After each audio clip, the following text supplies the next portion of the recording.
Yo, what up? What up? Circulation cut off. What up? I'm welcome to Streetligion Nation. I'm Legacy City. That's what you're going with? Yeah. I'm Prezzie Montsho. We have a special guest today here on the show with us tonight. I mean, this is my battle buddy. We joined the Army in 2005 together, man. And we really don't have any stories for each other at all. None. So we joined the Army, we went to war, we got out and met up 30 years later. That's my story, and we're sticking with it. Y'all make some noise. Wow. Y'all make some noise for my dog, Mr. Paxton in the building. E-Man, E-Pat. Pat, man, we had all kind of names for him. Maybe because we was only 21. He was older than us. He was like, whatever, old man, Pat, man. Shouts out to my boy Floyd. I'm trying to say Moore and Jeff at the same time. Jeff Ford. You know what I'm saying? So shouts out to my battle buddies as well. You know? What's up, Prezzie? I don't know them. Nah, you don't know them. But shouts out to you. I'm glad. Unknown people. Wait, when you meet them, you're gonna be like, oh God. That's how I was when I met you, so I believe it. That was the group. I was like, oh God. You like, oh God? Yep. Why? Have you met? Oh, you know you. You've been with you. You better now, though. Yeah. Fist bump, look at you. Fist bump. Growing. Yeah, therapy. Okay.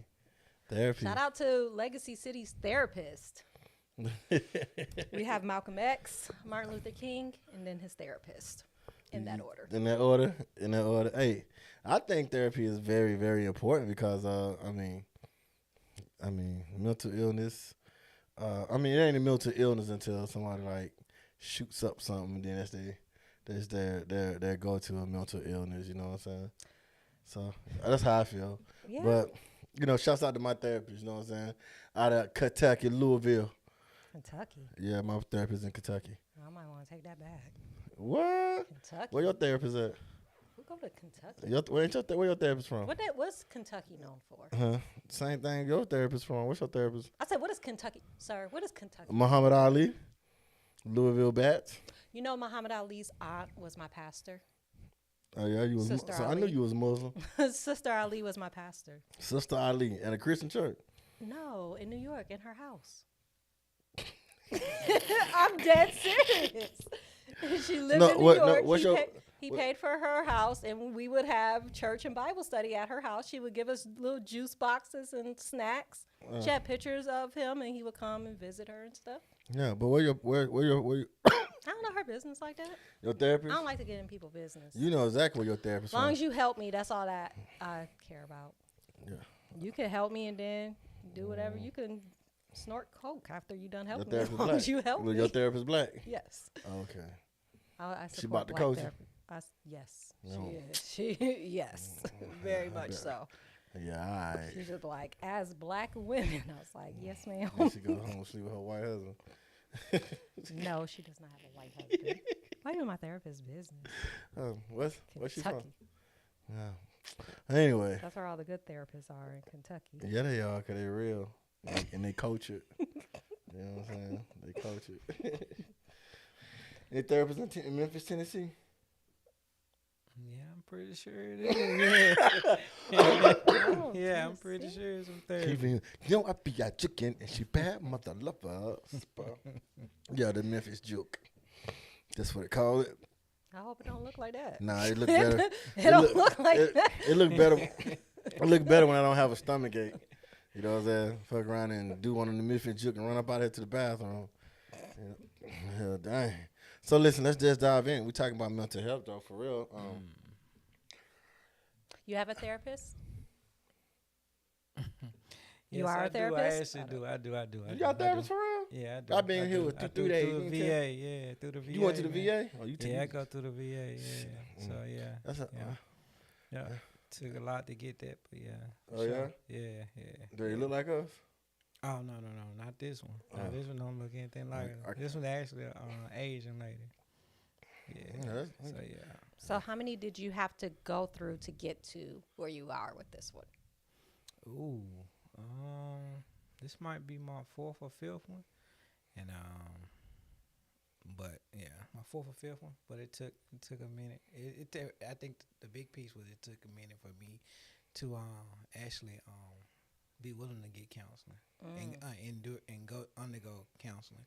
Yeah, cause I used to, that wasn't a natural thing for me. I ain't grow up, like I grew up in an old school where you would go in your house, stay in your house, behind closed doors, and so you just dealt with that thing, whatever it was you had to deal with. You dealt with it within yourself or within your family, and that was it. And so it took me a minute to really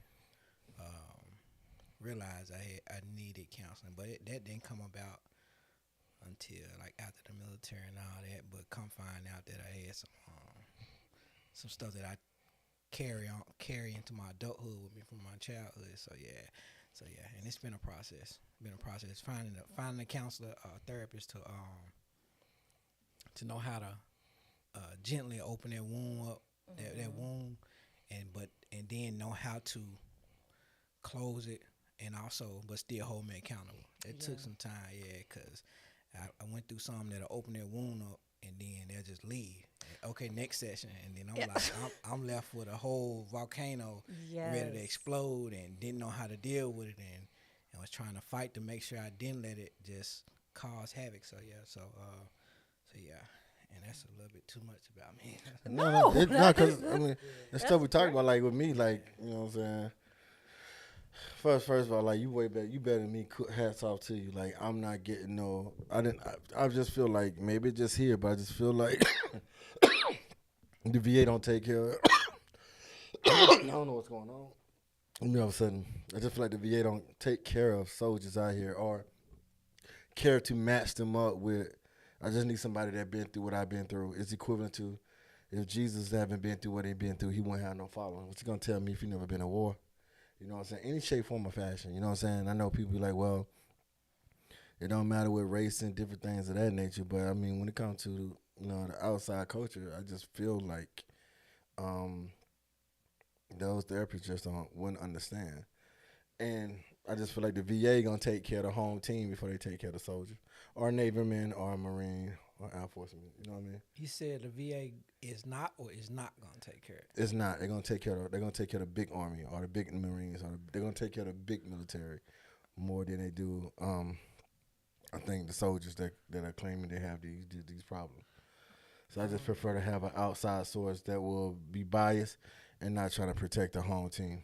But you got a choice though. You can get an outside provider. You know what I mean? You can get an outside provider. But I can't actually agree with you on that because I just think that with anything you got some that's gonna do right, some gonna do wrong. And what I learned is, man, you keep seeking until you find the one that works with you, with a therapist. You keep trying. Hey, if I don't vibe with you, if I'm not feel like it's beneficial, I can counsel you and go to another to find someone that I feel comfortable, because that therapist is actually gonna tear you down and then help build you back up in a sense, and help you heal, but hold you accountable. If one is actually just wasting your time or just or saying the things you want to hear, it ain't that may not be effective for you, because they should challenge you. You know what I'm saying? They should challenge you. They should come with a different present a different angle for you to look at things, right? Because if you made the comment, I don't think anybody can benefit. I can benefit from anyone that ain't never been through what I've been through. In a sense, I hear you, but also just because I've never been to war with you, right, don't mean I can't present something to you to have a thought-provoking comment or a thought-provoking angle to look at, and then you get something from it. You know what I mean? Yeah. So yeah, but definitely you with someone that I feel like definitely someone that's been through, experienced some things I experienced. The lingo, I can relate. You're gonna relate to certain things. You're gonna relate to that smell when we ride. You're gonna relate to having to deal with those with the local national. You're gonna relate to how you got to lock and load when you hit the gate. You know what I'm saying? You're gonna relate to always having that finger on the trigger wheel at all times until you get back in the file. You'll relate to that, but also that don't necessarily mean that that I'm gonna agree with you or I'm a be able to provide you some support with certain things. Yeah, I mean, you just gotta take what's out there and then find out what. The biggest thing is your friend is not your therapist. Your wife ain't your therapist. Your husband ain't your therapist. Right. Etc. You know what I'm saying? So on a related level, I do get that and understand that. But however, I just don't feel like, and then that's just me. I just don't feel like. And I've been through the VA. I done dealt with, the narcissists, and they always have a lot of civilians that's there and don't know shit about military. It's a different being raised around the military and being in the military. You know what I'm saying?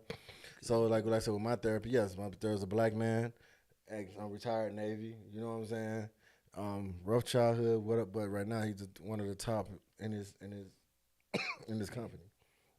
He can teach me how to get out of there. Teach me how to relate as a black man. I just feel like an Asian woman can't, a white woman can't, a white man can't. We don't got the same problems. We don't got the same issues.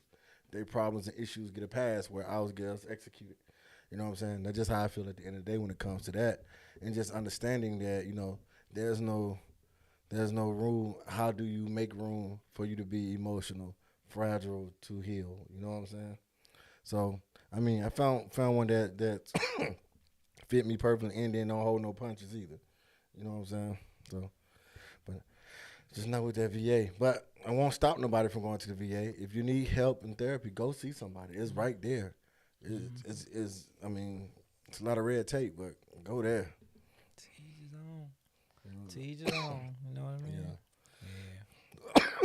Yeah. How you feel about relatability for therapists?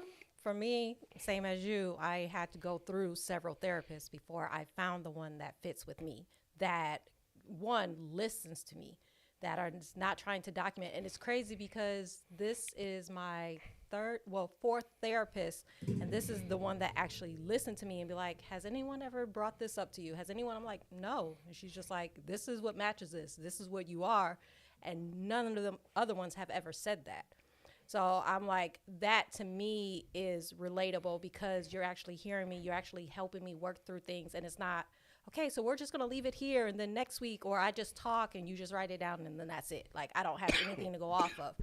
And she's very active to where she does research and she'll send me stuff like, hey, I found this. I think this will be good for you. Or I'm going to look into this. She has her own homework that she brings to the next session.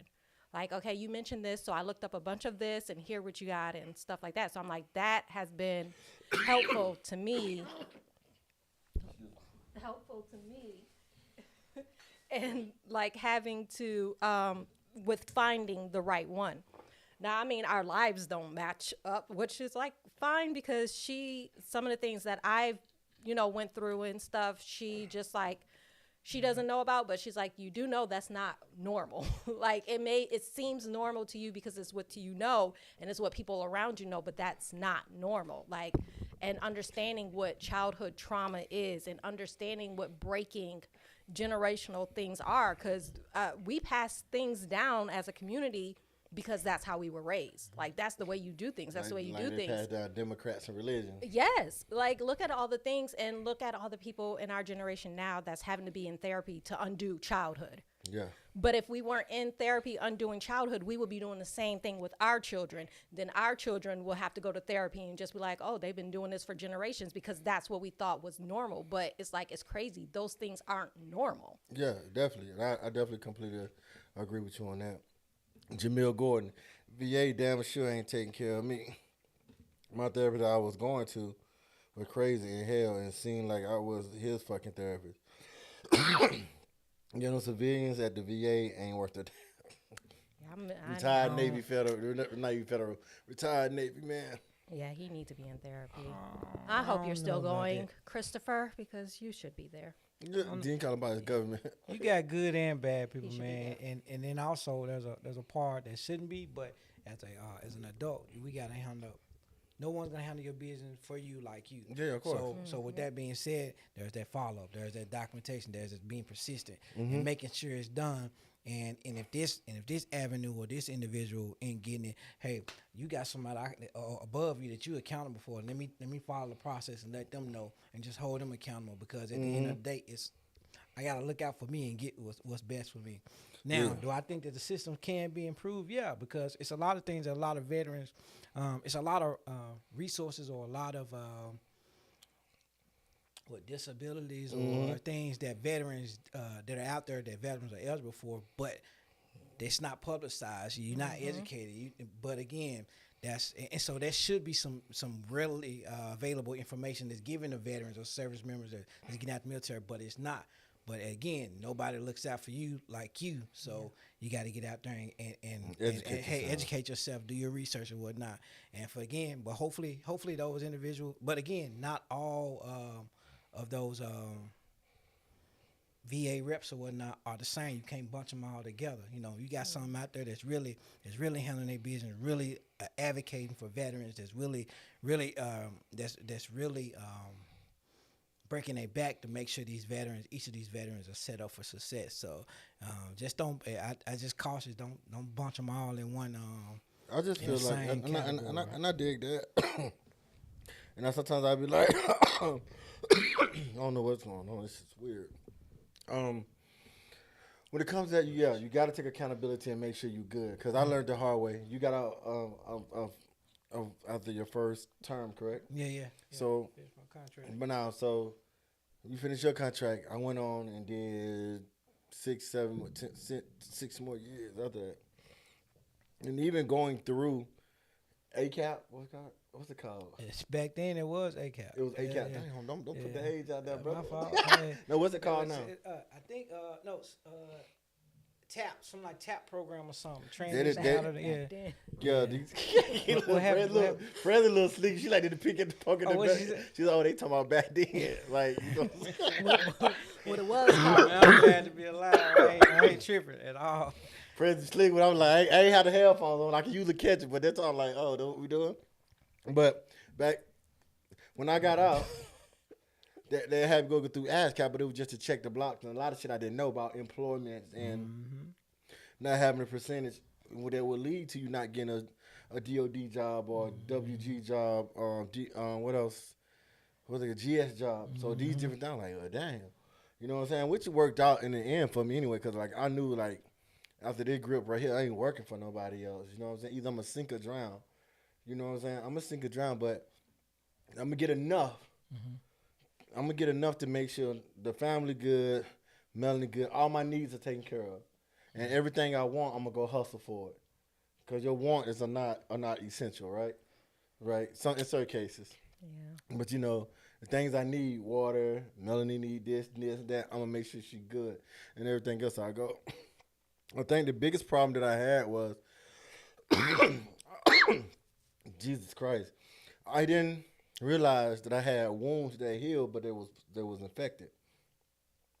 You know what I'm saying? So now I got pus coming out, metaphorically speaking. I got pus coming out the wound. Jesus Christ. I feel like I'm about to have an heart attack. I had pus coming out of the wound, so I had to get a therapist who was going to hold me accountable, who'll give it to me straight. When I get into Prezzie or the team or anybody, they be like, yo, you was wrong in that situation. I don't give a fuck who you are, what's your status. Boom, boom, boom. You know what I'm saying? I had to eventually have somebody tell me, you love being in the broken mirror. You like the way you look in the broken mirror. That fuels you. I'm like, oh, man, fuel. It fuels you. You know what I'm saying? It's like, oh, shit. You know what I'm saying? Those different things. Because certain things are just like, oh, I used hate for motivation for so long. It downplayed love when I got it. Because I thought everybody was a snake or whatever. Just some of the small things. You know what I'm saying? And then the biggest problem I had was the world allowed me to heal on my own. And so as a man, if y'all don't know, a healing mechanism for a man, they develop different things like sex, addiction, porn, hoeing, hoeing. Women hoe all the time. I know people develop things like hoeing. What whoring? Oh, I'm sorry, whoring. But no, I'm just saying though, like these different developments happen when you trying to heal on your own, trying to get those. I guess it's the same replacements. Yeah, your coping mechanism. Like this is what you're using instead of getting proper healing. You're doing this to cope with the situation and to handle it rather than facing it and having to deal with it. Yeah, it helps to soothe it over. I do believe, and y'all can chime in with this, right? I do believe, and I used to say this all the time. A lot of people, especially being when I'm growing up, you know what I'm saying, in the South, Columbus, there was a Church of God in Christ and the Church's Chicken liquor store there. I used to feel like, even as a young man, I just felt like going to my pastor as a kid was probably detrimental because he's not a therapist. He's my spiritual leader, spiritual guidance. You know what I'm saying? And with spiritual trauma and stuff of that nature, I do believe they are in place to deal with those. But like four is just like real like these, PTCD, post traumatic church disorder, PTLD, post traumatic love disorder, PTSD, post traumatic stress disorder. You know what I'm saying? Everything at a time. This at the time in the South, right? Everything wasn't a demon. If a person got raped and their defense mechanism was to be sexual actor because they feel like if I give it to you, you won't take it, and they feel safe, they used to call that a demonic stronghold, and that was not right. You see what I'm saying? That's how I felt, And so, and as I got older in the military and stuff, and I started seeing them like become more cultured, it's like that ain't. Okay, I'm gonna say this loosely, so I don't want to get crucified. I don't think everything is spiritual. However, I think everything can be linked back to spirituality. You know what I'm saying? What I mean by that is like I said, I brought up the rape situation. You rape somebody, that's physical trauma. Like you just turn them lights now, like, oh shit, that could have set somebody off, right? That's not a demon. You know what I'm saying? Now, how you feed that and mechanism and stuff of that nature, that's where I think the soul ties of whatever it is start to come in. You know what I'm saying? Because that's the only way you know, or that's the only way you feel. So that's what I mean by that. I hope I explained that right. You looking at me like, I don't worry, keep going. You know what I'm saying? Your forehead wrinkled up. You know what I'm saying? No, okay. he was just trying to see where you were going with it. He thought I was gonna say something ratchet like the bands and makeup. No, I was not. I was, you know what I'm saying. But no, what's your intake? Just want some feedback. What do you think about that? As far as getting counseling at church? Yeah, just a little I bit. never got counseling at church. I don't know. My church didn't lead me in the right place. Okay. And I don't know. It just was like, you're not hearing me. I understand prayer. Got it. But what am I supposed to do? Praying, I need something else. Like, I need something else other than telling me to pray. And if you pray hard enough, then you'll hear God talking to you. So then if you don't hear God, what am I, a demon then? If I don't hear a voice talking to me, like, what in the world? So that didn't work out for me. Yeah, it didn't work out for you? Yeah, and the prophet was telling me all the wrong stuff. Because I'm like, sir, this ain't my life. This is not what I'm meant to be. Oh, you're meant to do this and this. And he was wrong. Okay, I'm doing better in life now than what he told me to do. So that was not right. Before I read comments, I'm going to go to you. What's yours? And you can be totally free on here. You don't got to be politically correct here. You know what I'm saying?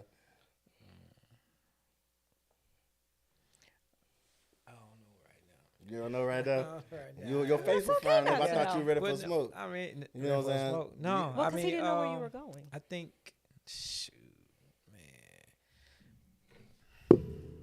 in regards to religion, my not actually like religion. I'm just saying certain things happen are natural that will lead to soul ties being born because you try to replace with instead of healing. Okay, so let me peel back that the way I think I understand it. Right? Okay, like I do think that people, for majority of people, matter of fact, I just go me. Okay, so to help deal with whatever traumas that I got or whatnot. You know, I did develop some vices. I did do certain things to help deal with that hurt. You know what I'm saying? Like, like I would be the sadness, the hurt, internal sadness or whatnot I have. Man, I quickly, as a coping method, I quickly get upset and get angry. You know what I'm saying? And then I do know back, I reflect back to where I would use football and sex to cope with that anger, which came as a result of that hurt. You know what I'm saying? So I don't think religion was the last thing that, you know, again, still growing up with this mindset, I keep stuff inside. You know, I don't let that thing out. I don't let it out. And then another part of that is that as a male, we really weren't taught to to express your feelings. You know what I'm saying? Mm-hmm. Feelings, being able to say, hey, yeah, I'm hurt, or hey, I don't feel good. You hurt my feelings, or you know, I feel vulnerable, or I'm insecure, and whatnot. That wasn't some words that we say. You know, that, in fact, if anything, we were told to shut up and don't say it. You know, keep that to yourself, right? They don't call you to be a man. That's not what men do. So I don't. But in regards to religion, no, I never looked at going to get help or counseling from a religious leader. No, because I actually, as I got older, as I was getting older, growing up, I saw church as a business.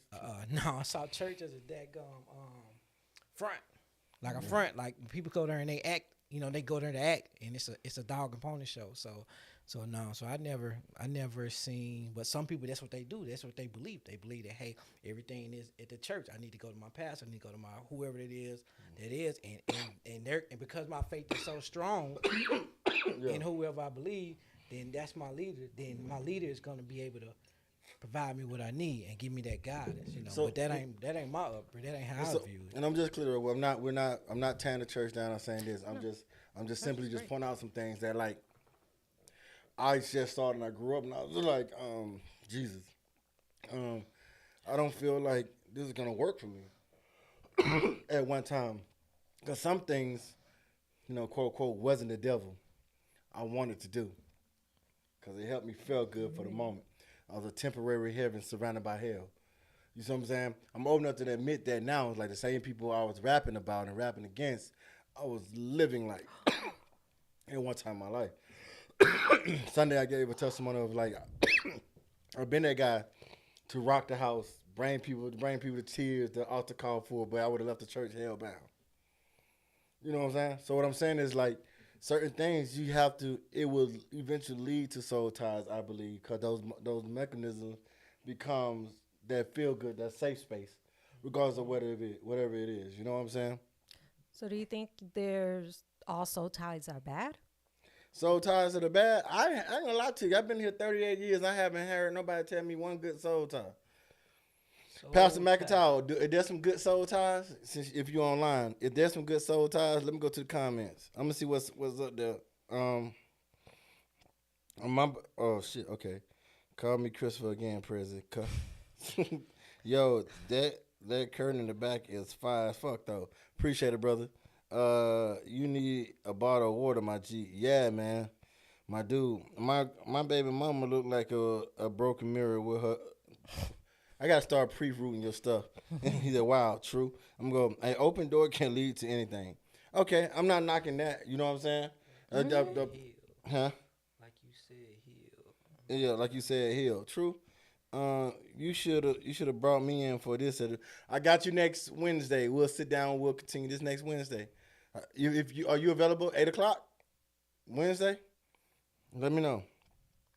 He said no, there ain't no good soul ties. There ain't no good soul ties. What you reading? I know you Googling something. Talk to me. I can tell where her mouth was. So the soul ties have to come from some type of sexual interaction. But all soul ties ain't sexual though. What if you met somebody on the trauma base, and that trauma y'all linked up, you know, whatever the trauma may be, and y'all just cool. But what if you elevated and you ain't daring that space with them no more? But it's something, for some reason you can't let that person go. You know what I'm saying? So what's wrong with if y'all both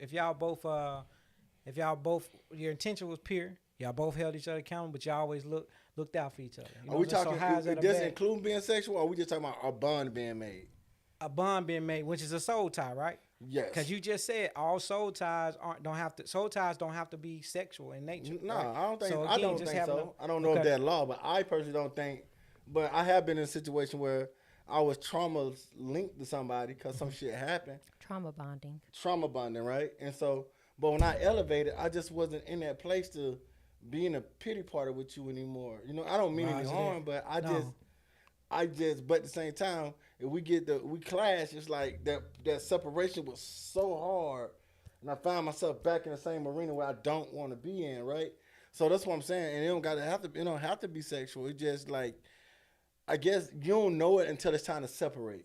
Okay. When the universe or God, I'm gonna say God, pull you into a direction of growth, and you like, damn, I cannot let them go. You know what I'm saying? It just effed off, and it like you ain't smashed, ain't no nothing. It just why I can't detach. Why in the world can I not detach from this? And I do believe it's a specialist for that too as well. I don't know what they call. So there's different types of soul ties. You can have a physical soul tie that is formed during sex, an emotional soul tie between two people with common feelings, which can include love. Mm-hmm. A spiritual soul tie, and then the social soul tie, which is more common among your friends. Okay, let's start it back over. You said, what's the soul ties again? Physical, emotional, spiritual, or social soul tie. Physical, emotional, spiritual, and social. Okay. Mm-hmm.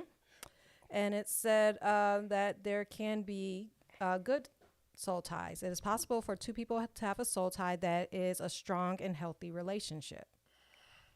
And then, so there's pros and cons. There's good soul ties, and then there's also bad soul ties. I never heard no good. I'm not gonna lie to you. Maybe because every time you hear soul tie in an instance, it's always a bad thing. Mm-hmm. But you got to think with every good, there's a bad. Like there's a counter.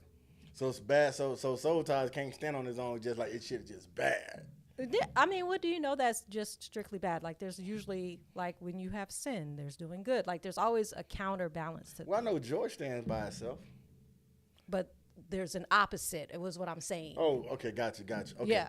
So let's go down the pros and cons of soul ties. Then this is new. Hold on, before you do that though, think about our bond between us, the family. Mm-hmm. Goggles, P, you, me. We still remain in touch with each other, right? Yeah. You know, it ain't no that's just that bond that we got. But we don't call it a soul tie, but that's that bond we got. That's that love. So wouldn't that be considered a soul tie? Mm-hmm. Would that be good? It ain't nothing all that's that other the factors. Social friend. That's the social friend. Okay. Yeah. So can you ask that question one more time? So Pastor, what he's saying is myself. So that's when he said David and Jonathan would be considered a good soul tie. Okay, gotcha. Because there's a difference between us and soul ties, right? You know, a lot of people don't know Paxton. We talk, and he hold me accountable on a lot of things, and that's my bro, and vice versa. Yeah. You know what I'm saying? But I don't have to worry about disagreeing with him on something I feel is wrong, and he ain't like, oh, I ain't fucking with you no more. Boom. Yeah. You know what I'm saying? And vice versa. I may not like what he didn't text me, how he checked me or whatever, but I'm like, shit.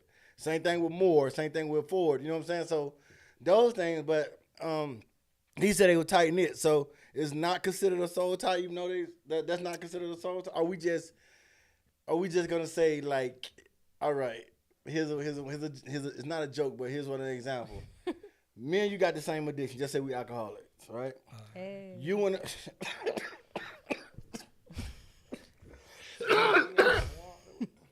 Hey, we got some cups. Yeah, it's on back. Okay, so we got the same problem. When I was growing up, Pastor, the church would say, I have a stronghold and he a drunk. You know what I'm saying? That's where I'm getting at for those things when it comes to soul ties and stuff of that nature. So soul tie, it says a profound connection to someone. Oh, you good? I'll get in a minute. Yeah, so you can get yourself together. So I don't know, it just came out of nowhere. I got a dry cough. It's crazy. I guess this subject gonna be deep. Usually time Facebook want to kick us off. But so let me ask you this. So, and this all started about with therapy and different things of that nature for us therapy. And people, you pick what you want, yin yang, you know what I'm saying, the opposite end of the spectrum, you know what I'm saying, Android, iPhone, whatever, your choice at the end of the day, you know what I'm saying. Now, I guess the only problem I can see with that picking, if that person's not doing the job of helping you heal and grow, and they are pampering and gaslighting you, and you never grow, and you start seeing the world as the world is the problem and not you. Everything around you is the problem except you. That's what I think when what? Huh? Rewind. What are you saying?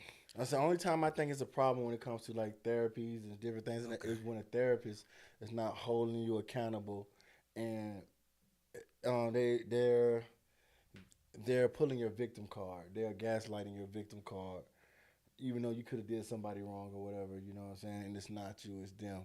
You know I mean, it's just the method of that therapist and how they do. I mean, they may be perfectly matched for somebody else. Mm-hmm. It really depends on the level that you're at when you're seeking therapy and what you're seeking therapy for. Because for some people, just being able to sit there and talk to someone, I don't need you to solve my problems. I don't need you to give me things. Just listen. That works for them. That might be when you need life coaches. Yeah. But that works for them. Okay, what's the difference between a life coach and a therapist? Schooling. Schooling? Yes. Schooling? That's it? Yeah, because like I said, it really depends. Each therapist is individually different. You have some therapists not only holding you accountable, but giving you the tools to work through things and to go forward. And then you have those that want you to figure it out. Well, what do you think that means? I could do that by myself. I don't need you to ask me but they want you to figure it out. So that way you become more self-sufficient and you know how to recognize things and realize when you're in different situations. Okay, what does this mean? How do I pull from this? But then you have some that will guide you. So I'm like, it's really different when it comes to like therapists and how they work. And then you just have some that are just like, yeah, you got this. You can do it. And okay. I'm gonna ask y'all this. Do you think a crazy person know that he's crazy? No. I don't know. I think I'm perfectly sane, but apparently I'm not. I think a crazy person don't know they're crazy. No. Because it's their norm, right? I mean, exactly. Your norm is your norm. You don't know that it's not normal until someone tells you this is not normal. Like I said earlier with the childhood, where you see generations or you see your neighborhood, this is how it's always done. This is normal until someone says, you know what, that's not normal. That is trauma being passed down. So you don't know until it's presented before you and you know what normal is. Then you know it's not normal. You know that it's crazy. The same thing when you're diagnosed with anything. You don't know you have it until they show you these are the diagnoses. This is what the symptoms and the traits. And then you're just like, wow. Like, I'm pretty sure you didn't know you had PTSD until they explained to you what PTSD was. Or you known people with it and you're just like, wow, that does match me. So I don't think someone that's considered clinically insane or whatever knows that they are. But I think PTSD, especially being in the military and being combat arms, right? They try to play that like PTSD takes away your feelings as a man. What I mean by that is, if my daughter falls at school and the school don't call and tell me about it, I get irate, I get angry because it led to a hospital visit. It's, oh, that's your PTSD trigger. No, that's me being a fucking father. That's me being a dad. You see what I'm saying? That's their go-to when it's maybe I'm isolating myself at this very moment to keep me from talking to you crazy. I don't got nothing to do. I want to be alone at the moment. I just need to gather myself. So, you know what I'm saying? I just feel like sometimes it handicaps a man's emotion that has served. And I can't speak for, because you can get PTSD from anywhere. Yeah. Not just military. Let's just clear that up. I'm just speaking from a standpoint that I'm well versed in and just dealing with certain things. And I do have certain cues, and I know my cues. You know what I'm saying? I know my cues. That's why I'm not out and about at clubs and big rooms. That's why I'm really solo. You know what I'm saying, or whatever, and I don't put myself in situations to be triggered. Right. You know what I'm saying? Because I know over those different things of that nature. You know what I'm saying? So that's just how I feel about that. Like I said earlier, PTCD, post-traumatic church disorder, people that got church hurt, PTLD, post-traumatic love disorder, people that been hurt and torn away from love. You know what I'm saying? These just different things that people go through. You know what I'm saying? That cause fucking trauma. It's just how do we approach it, you know? And you're like, damn, that's deep. Nah, I'm just. I'm going to read some of the comments. Miss, let me see. Nathan, now, yep, all soul ties aren't sexual. You can be tied to a place, personal thing. Okay. David and Jonathan would be a good soul tie. The Bible say they were tight.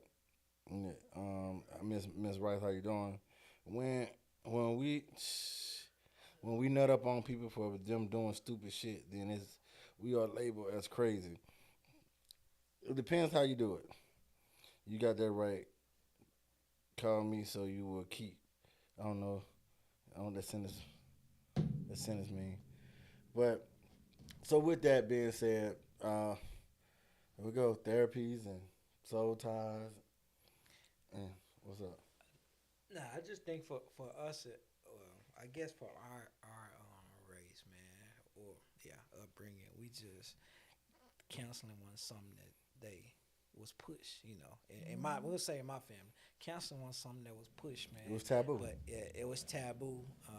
Although I think my mom was the first to break it for us, but I just wasn't ready for it. So I didn't get counseling until, man, an adult, full-grown adult deployment, out the military. That's when I finally get counseling. So yeah, but I wish, man, in hindsight, I wish I had actually had followed through back then, because it would have helped. It'd help prevent a whole bunch of other stuff that now I have to live with. You know what I'm saying? Things I just had to live with. So I wish, but man, if it's until you find the one that works for you, keep trying them out, man. Try like shoes, trying them on. They don't fit. All right, let me go to another one. Yeah, because there is a benefit for it. There's a benefit. At least I can speak for me. It's a benefit. But it's a working process. Definitely. Working process. Yeah. Definitely. So how do you break up with your therapist? Don't show up. Just stop For showing me, up. don't show up. I don't have no hard feelings about it. This ain't gonna work, because they sure ain't gonna. At least with the VA, they sure don't have a problem telling you, we're gonna have to discontinue giving you because you not showing up for appointments or whatnot, or you ain't doing your homework. I'm like, look, I'm trying. I'm working. I'm full time. Dad, adult. That homework stuff. So They'll cut that quick. Yeah, most definitely. But So did you say like this isn't working, or you just like I'm just not coming to the next appointment? I just don't show up. Damn. I just don't show up, and or be there. Yeah. But again, I had to be ready. So part of that, I wasn't ready. Part of that, I wasn't ready. Like, I ain't going to this anymore. And then also balancing, just life in general, working full time, XYZ father, so on and so on, right? But I just wasn't ready. But but that thing, once you get a taste of it, then when you don't have it, then you start. Like, say for me, I got a taste of what that little therapy was, and then I was like, ooh, no, I ain't like how that feel. But then I tried to do it myself, right? And then I was like, ooh, this too much now. I need help. And then I started seeking help, and then I became open to it, So again. Man, so I had no problem with not showing up for your next session and not even dealing with you it at all. It's Don't over. I want you to know this is over. So he ghosted his therapist. He ghosted his therapist. You the first man his therapist. Like, it is over, ma'am or sir. This is my not time. going. I'm out of here. Oh wow. I waste my time. Like you said, the school needs to call dad and let them know what happened, and they didn't. Like, whoa, what's up, whoa? How I broke up with my therapist, I told him he was crazy and he needed a therapy. I just left and never went back. I think most therapists have therapists. I think most therapists have therapies as well. Yeah, because you're taking on so many people's issues and energies. Like, you have to talk to somebody. What's it called? Vicarious trauma. Vicarious? Vicarious. Well, I'm country, so what? You have a vicarious trauma. Okay. I'm being funny either, because No, when you live in vicariously through so someone. Is it V or B? V. Okay, gotcha. Yeah. Gotcha. Yeah. I'm really trying to go like. Yeah. Because you hear all that stuff. You hear the stuff as a therapist. You hear all that stuff, and you just basically have to be a robot and don't have any feelings for it not to affect you, and that's not what we are. So you got for that provider or whatever, that he or she got to have some type of outlet to be able to decompress. Let me tell you what's crazy about that. It'll stick with you, man. Yeah. I used to carry so many people's stuff, bro, and it helped me write good songs. But like, a lot of times I was drained, tired. I'm waking up and I'm like, why do I feel? I had an excellent day yesterday. I went to bed. I'm on 10. I'm good. I woke up. I'm just like, oh, fuck the world. You know what I'm saying? So I was just like, but I had to learn, like, you stop carrying that shit, bro, because people would dump their load on you and go and live their life, and you fucked off. Sorry to put it that way, but you know what I'm saying? Everybody's not your mission. Yeah, and that's what I had to learn. I had Superman complex. Like, I gotta save something, save everybody, or save this, or try to just. And then, like, shit, when it was time to be saved, I drowned. And some people you gotta let drown. And it's not to let, but they'll never know if they can save themselves if you don't give them the opportunity to even try. Yeah.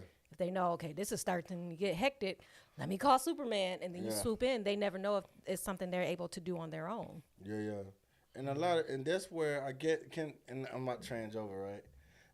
And do you think that's where the birth of the independent woman, independent man came about? Not needed a savior, standing on their own. No, I think it came from having to be on your own, having to be separated, to where you see other cultures have whole families where you don't have that. So you have to do that on your own. It's not that by choice, but then it's another thing that gets passed down. Mm-hmm. You have mothers showing their child, you don't need a man, you don't need this. But then you also have fathers with daughters like, oh, you can do this by yourself. You don't need a man to come. Daddy will be there. So then you're raising an independent daughter. She's raising an independent daughter. So that's put into that mindset. So then you're going out with that whole independent thing. I think I'm gonna raise my daughters not to need nobody. See, that'll become. But I didn't put a gender on it. When I say nobody, you know what I'm saying? Understanding and teaching when to accept help and when not to be victim or hopeless, right? Because we can't do everything. But the basic stuff, like, you probably need to stand on your own. You can handle doing certain things. And I do feel like no matter what man is in your life, you have a father or you don't have a father, a woman's heart gonna love who she end up loving anyway. Not just a woman heart, a person heart. Yeah, a person heart. You know what I'm saying? Yeah. You know, so even when, talking to her, like, I'm gonna raise her to be this, she could know how to change her tire because daddy taught her. Right. But she also know how to let this man change the tire because mama taught her how to stroke the man's ego. You know what I'm saying? What I'm saying is you gotta get your mind out the. No, I'm just saying how is that even a factor? Stroke the man's ego. Because don't do that. Don't act like women don't stroke our ego sometimes. The women don't. Okay, I was about to say you need a different. Hold on, wait a minute, hold on. Why don't we ask the lady? Do that's that denial shit. You see what I'm saying? No, all jokes aside, no, seriously, because I don't. Hey. Lady. Queen, do women stroke? Prezzie. Do women stroke male egos? Probably yes. Probably so. No damn well they can open that pickle jar. They be like, hey, and you just My own pickle jar. So you don't like he need a win. He had a long day. I don't put. Anything possible, right? So, but no, but like what you're saying about teaching our kids. In particular for us, with our daughters, teaching our daughters. See, that's one of the things with my daughter. I teach her certain things. I teach her, hey, how to do this, right? How to do this. But I also share, but also that man should be able to do X, Y, Z. If you're looking for a quality in that man, then here's some things that he or she, he should be doing, right? But if he's not doing, then you already know. He might not be the one to hang around, right? So he should be opening that door. He should be not saying that you don't know how to open the door yourself, but no, that's part of that respect. That's part of that old school. That's part of that what do you call it? Chivalry? Yeah, that's part of that. And so that's how I teach my daughter. Hey, know how to put your gas in, know how to check your tire pressure. However, if this dude is in your life and wanting your time, here's some stuff, some standard stuff that he should be doing. And if he ain't, no, partner, that ain't. No, you ain't gonna be around much longer because my pops showed me X, Y, Z, and if I can do this myself, what I need you for? Yeah. What I need you for? How you know what I mean? About that? No, I agree. You know what I'm saying? Straight like that. And that's why I said that's the reason why I'm comfortable. And this is an ongoing. My baby girl is 16, so it's an ongoing thing. I'm constantly talking to her, right? Because I feel like if she brings when she brings somebody to the house, I know he done went through the fire, and that's my intent. I want you before that joker even get, because you know how Pops is. Pops gonna be, he already protective anyway, right? So he gonna have to meet a certain standard, and if he don't pass her standard, he ain't gonna even make it to me. You know what I'm saying? And if he do make it to you, do you want me to fly in so we can do the bad boys? Man, don't you, dude. We live right now. You saw about with my ass like live, baby. Man, we got a big backyard. You know boy, you wild. But I just feel like women stroke men's egos. You know what I'm saying? And I do feel like this. A man that say he don't need a woman never met a woman, and a woman that says she don't need a man never met a man, a real man. So do men stroke women egos? I think so. I think so. Yeah, I'll go with that one. I'll go with that one. But I don't think. Well, okay, so I can only say me. I don't look at it as stroking your ego. I look at it as me building you up, continue to build you up, continue to support, continue to. I look at it as that. You know what I mean? Like, hey, you're beautiful, you look good. You know, and it ain't a lie. In my eyesight, you do look like that. You are beautiful. You are strong. You do got this. You can handle this. I believe in you. All those things. You know, and if you want to call it stroking ego, but no, I'm encouraging, I'm supporting, well, you speaking life, you pour it into. I think you're supposed to pour it to your helpmate. You know what I'm saying? She's like, yep, it goes backward.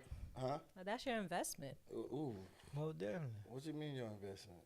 Your partner, that's your investment. If you're not pouring that positive, so when they walk out, like, hey, you know, they feel like their chest is higher, like I can do this because I'm getting this poured into me.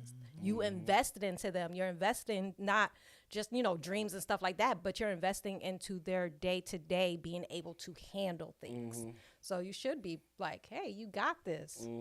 Oh, definitely. And believe it or not, and I didn't believe this, but a lot of people have self-image issues. You know, have that low self-esteem, and they may be the most beautiful person in the world. You look at them like, wow, how you don't think that you look nice? How broken you don't mirror think shit, you though. You don't know this about you, but and again, just having conversation with them, they have low self-esteem. You know, so yeah, you'd be surprised, man. Well, I mean, that's that broken. I I keep saying that broken mirror effect because a whole mirror looks totally different from a broken mirror. You know what I'm saying? How you see yourself, no matter what you tell a person, I just feel it's just like until they see it and they starting to believe it, then I just don't think you're gonna activate accordingly. You know, so they may smile for the moment and to be like, you know, whatever, to get you on out their way, but you know, deep down in their core, they may not feel that way. You know. I mean, what if a person just doesn't process things like that? So it's not about being broken. It's just you don't process that. Maybe you have to, and I learned this from my daughter, Melanie, right? Because she's totally different from Maya, right? I had to learn how Melanie learns, and I had to learn how she processes. And I think it works the same way with significant others. You just because you know you quick on a draw or whatever, boom, boom, boom, doesn't mean it works for the significant other. So I think it takes a time where you got to take the time and learn how that person learns and learn their processing things. You know what I'm saying? And then when you do learn it, it irritates you or whatever. You can't lash out on it. You just go through the process because the next step is after the process is the action.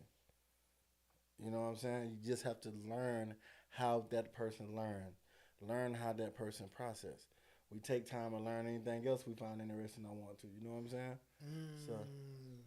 So good point.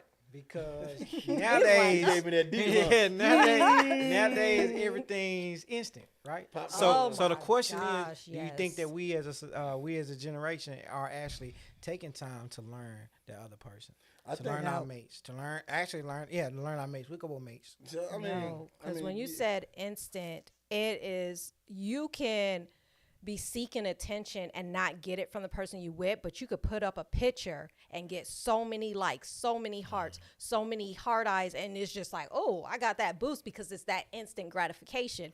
Where, you know, back in the day, you had to put on a cute outfit and go out somewhere for somebody to see you. You could just post something up. You could just put up a video, you know, and be like, hey, no caption, and just looking so sexy or whatever, and then people just flooding it in because it's that instant gratification. And I think, like, sometimes people get so used to that.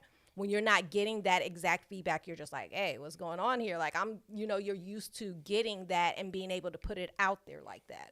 So I think not a lot of people, I think sometimes people don't take the time to learn different things. Okay, I can post this and these people will be inboxing me, But when it comes to my partner, that's not the same way they operate. So I can say you're beautiful, or I can say I'm proud of you, and you're not taking it in because that's not the way you process, or that's not your language. Whereas if I'm trying to get to you, I might have to touch or lay with you. That gives you that satisfaction. Okay. So I think people put them feet on my leg.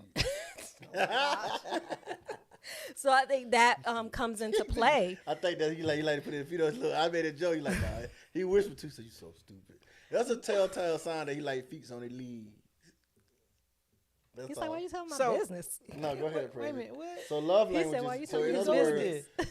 words, love language is what I think Prezzie is speaking of, because things are so instant, and I just think we're kind of in a funny area, right?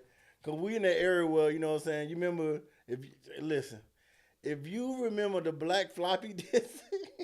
I don't remember that. I wasn't alive for that. When was that? Boy, Prezzie, don't make me do it. When was that? Hey, pull up Prezzie Wikipedia, see her age. I think we all. Floppy? What you said? Black? Floppy disk. Floppy disk. Oh, what's you that? You know the Atari IBMs and all that. Prezzie, That's before my time, but y'all go ahead, old school, speak on it. Oh, wow. But get back to what you were saying. It's a disrespect. It just so It's fast. cool. Okay, Just let it go on. Yeah, I'm let it rock. Grace and mercy. Yeah. It's just y'all in fourth wall. I don't know nothing about that. What was you saying? But also, I think let me see. Let me read the comments real quick. That's how he broke up with his therapist. Teresa Ivory, facts. Asia, yep, it goes both ways. By Lala Maria, facts, Prezzie. Sometimes people just need reassurance. That may be confidence in themselves, but feel great to hear from your partner. Go ahead. Go ahead, big dog. So, my question was like, as far as instant, like we want instant thing. So that's why a lot of people, I think that we so accustomed and we're spoiled to having instant gratification, instant everything. Mm-hmm. So a lot of people don't even put in that time to actually get to know another person, to actually date. You know what I mean? To actually work through stuff. To work through things together, because everything's so instant. I want it right now, and I think that affects a lot of things. Coming full circle. I think it took the communication aspect of getting to know a person. Yes, most definitely, because you're on your phone all the time in this screen. So how you communicate? Because if we communicate looking each other in the eyes, right, I can tell if I said something that pissed you off or something you agreeing to, right? I can tell by that, and that's all nonverbal. Now I can hear what you, when you finally respond, I can hear your sound of your voice. So whether if it's elevated or decline, decrease or whatnot, I can tell, and that's powerful right there, because that's me. That's us getting to know each other, right? Yeah. But versus you can't get all that from a text message, or you can't get any of that from an email or something like that. So yeah, I think technology good and bad. So hey. Okay, so you be like, hey, Miss Lady, my name is Uriah. I want to think that you're. I like to sit down and have some crumplets and tea. I just want to have a conversation. I want to have a conversation about you. Hey, my name XYZ. Hey, what do you like? Don't like? Hey, this is a little bit about me. Tell me a little bit about you. You the only kid. What's your favorite food? What's your favorite? I mean, all these. What's your favorite color? Just a conversation. Right. That's a conversation too. A lot of people don't have in these relationships. Mm-hmm. Hey, because if I would have learned what I know now, I wouldn't have no exes. Go ahead, Prezzie. Go ahead. No, go ahead. I would have known. What are you saying? No, I just said if I know what I know now, even when it comes to credit, my God, you know what I'm saying? I would have moved different. Once again, we ain't talked these things like, I assume, and I could be wrong. I just feel like white kids are taught about how marriage and credit score goes. And I could be wrong. I don't think they're taught how marriage goes. I'm talking about credit score. I'm talking about specific. Okay. I thought you meant like marriage. No, I'm talking about like credit. Like, look, if you know this, when you understand this, when you say I do, those two things become one. If y'all can't get a house because another person got a negative 450, you out of here. Hypothetically speaking, but I didn't like a lot of these things I didn't learn until 5th year in the military. It's like, you know what I'm saying, how credit worked. Because, I grew up in the era of rubber bands and cash. Beepers, two-way Motorola's, Motor phone, sidekick, etc. But you got to think like a lot of older generations didn't really rely on credit score. Like that didn't really mean much to them because it's not until more recent times where credit score became really important. Well, during the Clinton era. You got to think, like, for a while, cash rule. As long as you can afford this. Now it's like you got to be able to afford it. And it doesn't even matter if you can afford it. Some things you still got to have a certain credit score. Whether you could put down cash and pay for it, they don't care. What's your credit score, though? Do you think that it's just certain ethnicities that didn't really that really that really cash was important? Because I honestly think that I think that's just our race that was that, hey, cash, because I'm pretty sure other non-African American races they was all about the credit score. Yeah. They taught their youngins or credit score. They understood the business line. I mean the credit line versus the line of credit. They understood that. Yeah. You know what I'm saying? I'm just getting me being into business now. Yes, I have built this. You know what I'm saying, from the ground and out of pocket. But boy, if I knew what I knew then about line of business credit and different things, the EIN matching this, I would be a lot further, right? But two, the Clinton era took the dollar off the gold. It lost the value when you only how much gold you had, that's whatever dollar you had, how much gold you had backed the dollar. So he took the backing of the gold away from the dollar, then establishing credit. I don't know if y'all remember when people just going out buying houses and they could not keep up with the fucking mortgages during that era. It was just a bunch of making their money off the repos and just pay the property tax off of it and you can get it back and et cetera, et cetera. So during that time, while black people saying Clinton is the closest thing to a black man, he taking Big Mama house. He's monopolizing the urban areas and making money off of, you see what I'm saying, and giving it his people out there in Little Rock and everything else access to stuff that was taken because you didn't understand credit and line of credit. You know what I'm saying? Credit line means your personal, line of credit is your business. So there's a lot of artists. If you're an artist out there looking, and for instance, maybe you don't have a business, right? Maybe you don't have a studio. The studio is not the important part. The important part is going downtown, getting a DBA under your artist name. What's a DBA? Doing business ads. I have a DBA. Huh? I have a DBA. Yeah, I have a DBA. Business ads. I have ASS? No, bro. Oh, ADS. No, AS. Doing business ads. I'm doing business ads Legacy City. Okay, all right. Yeah, so you go downtown, whatever city you in, if you can't afford your LLC, right, your DBA lasts for 10 years. You go down, and I'm only talking to artists, but it can apply to anybody, okay? You go downtown, and you establish a DBA. They're going to give you all the paperwork to open a business account. They're going to give you a debit card. They're going to tell you this is this, this is that. You know what I'm saying? I'm going into details. They'll tell you this is this and this and that. And what you do when you get booked for your rap shows and your different things, make them have the check written out to, I don't know, Legacy City or, you know what I'm saying, whatever. Take that check, put it in there. In the account. In the account, because you're doing business as Legacy City. That's the business account, right?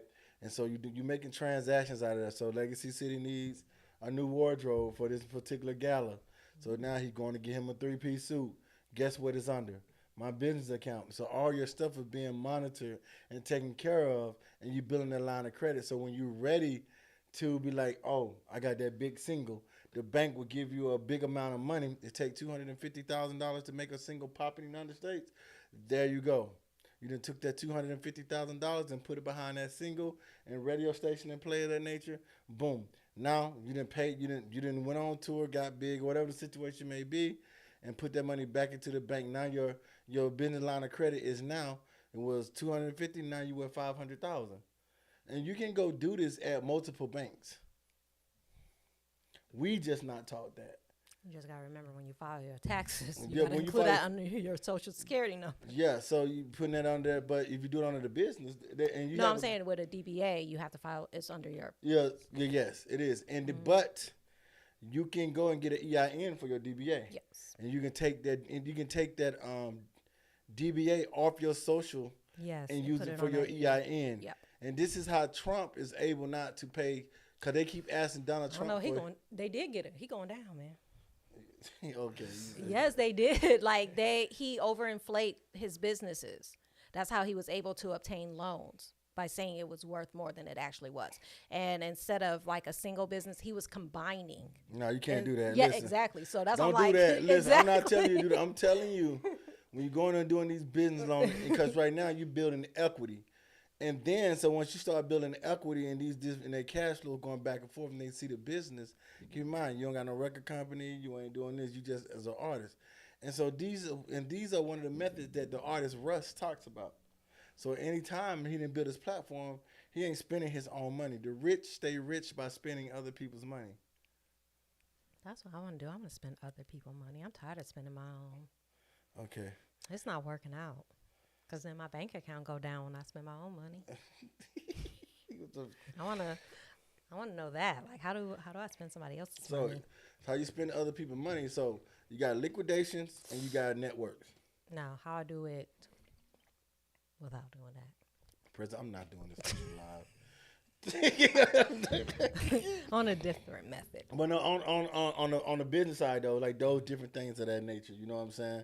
And for those life coaches and people that are getting their license, don't have a business, a part of a faculty style, do business as reviving your life from depression, whatever the name may be. Go open a bank account, do what you got to do.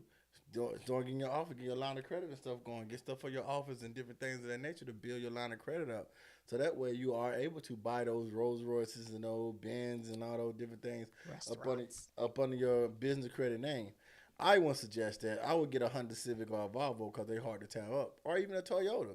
You know what I'm saying? But that's just me though, because I like to fix my cars. You know what I'm saying? I like to know what I'm doing. I done had the Mercedes. I done had all BMW. You know, kid, nobody teaching me like, yo, depreciation? Depreciation. I drove it out the thing, that motherfucker. Yep, go down. You know, I had my first Mercedes-Benz in Hawaii. If I would have known what I know now, that would have been a Honda Civic, a Toyota Camry. You know what? Was he around when you were on the boat? He didn't party with us like that. So okay, but he knew.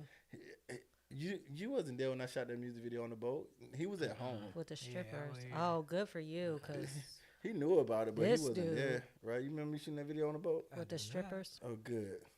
He does not know shit about that. That's good. Cause he was more mature than all of us, but he was definitely stationed there. But he lived on the other side of the island where it was peace and quiet, and you can get a driver's license for a sea turtle. That sounds good. True story. Like the good it was life. one way in, one way out. So, but no, those are the DBAs and business line of credit stuff that we don't know until we older. Yeah. And so I used to always want to know, like, you know, Woods and Chop Chop. Like, how's his son pushing that Jaguar in 12th grade? Because Woods and Chop Chop was buying the Jaguars under the business line. You know, he was buying the houses in the estate under his business line. You know what I'm saying? The business line of credit. And the further you go down south, the cheaper land is.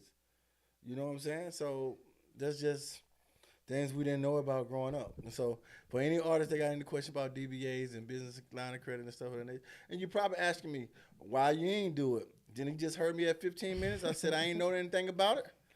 You know what I'm saying? So now I do. You know what I'm saying? But, you know. I think they go hand in hand, too, with that stuff is not being taught to us. Or wasn't taught to us same way as far as, and I tie in with the mental health that wasn't taught to us when we was younger, right? So that's the reason why these things are not or were not very prevalent in our growing up or in our society. But because we know better now, it's on us. We got an obligation. We got an obligation to break that curve, to break that. What did he say? A curse? What was it? Generational curse. Yeah, we got an obligation to break that generation curse.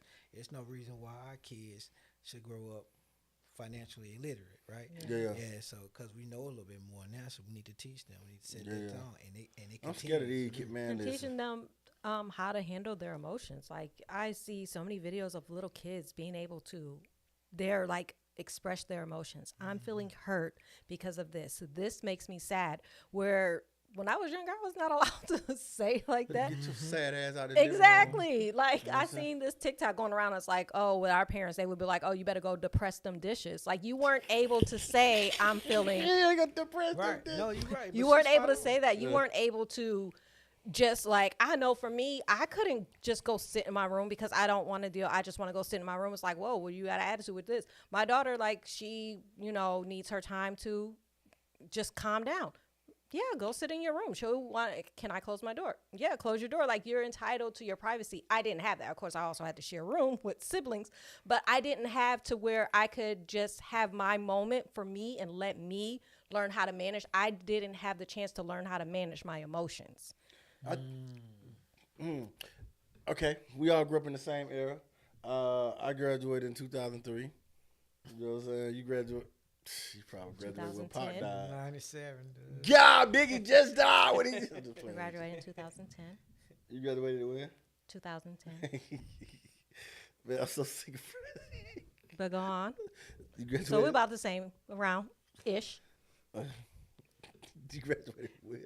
Why are you in my business? We same-ish. So what your boy did? Bro, I'm just saying, though, bro. She tripping, bro. She graduated from Georgia. You know what I'm saying? What you're saying?